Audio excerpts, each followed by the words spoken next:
સુરતના આંતરરાષ્ટ્રીય એરપોર્ટ પર કસ્ટમ વિભાગે કાર્યવાહી હાથ ધરી છે। બેંકોકથી આવેલા બે મુસાફરો પાસેથી ₹6.5 કરોડનો પ્રતિબંધિત હાઇબ્રિડ ગાંજો જપ્ત કરવામાં આવ્યો છે। કસ્ટમ અધિકારીઓને મળેલ ગુપ્ત માહિતીના આધારે આ સફળ કાર્યવાહી હાથ ધરવામાં આવી હતી।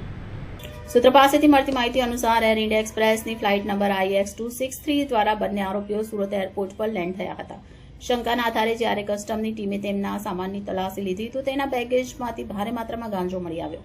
આરોપીએ સામાનમાં ખૂબ જ ચાલાકીથી અને પ્રતિબંધિત માદક પદાર્થ છુપાવ્યો હતો। કુલ 6.4 કિલો હાઇબ્રિડ ગાંજો અત્યાધુનિક રીતે 30 વેક્યુમ પેક્ડ પારદર્શક પોલિથીન પેકેટ્સમાં ભરીને છુપાવવામાં આવ્યો હતો। આ પેકેટ્સને સામાન્ય કપડાં અને અન્ય વસ્તુઓ વચ્ચે એવી રીતે છુપાવવામાં આવ્યા હતા કે તે સામાન્ય તપાસમાં સરળતાથી પકડાઈ ન શકે। કસ્ટમ વિભાગે તાત્કાલિક કાર્યવાહી કરતા બંને મુસાફરોની એરપોર્ટ પર જ ધરપકડ કરી લીધી હતી। પ્રાથમિક પૂછપરછમાં આરોપીઓની ઓળખ અને તેઓ આ માદક પદાર્થની હેરાફેરીનો ભાગ હતા કે કેમ તે અંગે તપાસ શરૂ કરવામાં આવી છે। કસ્ટમ અધિકારીઓ હવે આરોપીઓ પાસેથી આ ગાંજાના સ્ત્રોત અને તેની સુરતમાં ડિલિવરી અંગે ઊંડાણપૂર્વક પૂછતાછ કરી રહ્યા છે। આ કાર્યવાહીથી સુરત એરપોર્ટ પર સુરક્ષા વ્યવસ્થા વધુ કડક બનાવવામાં આવી છે।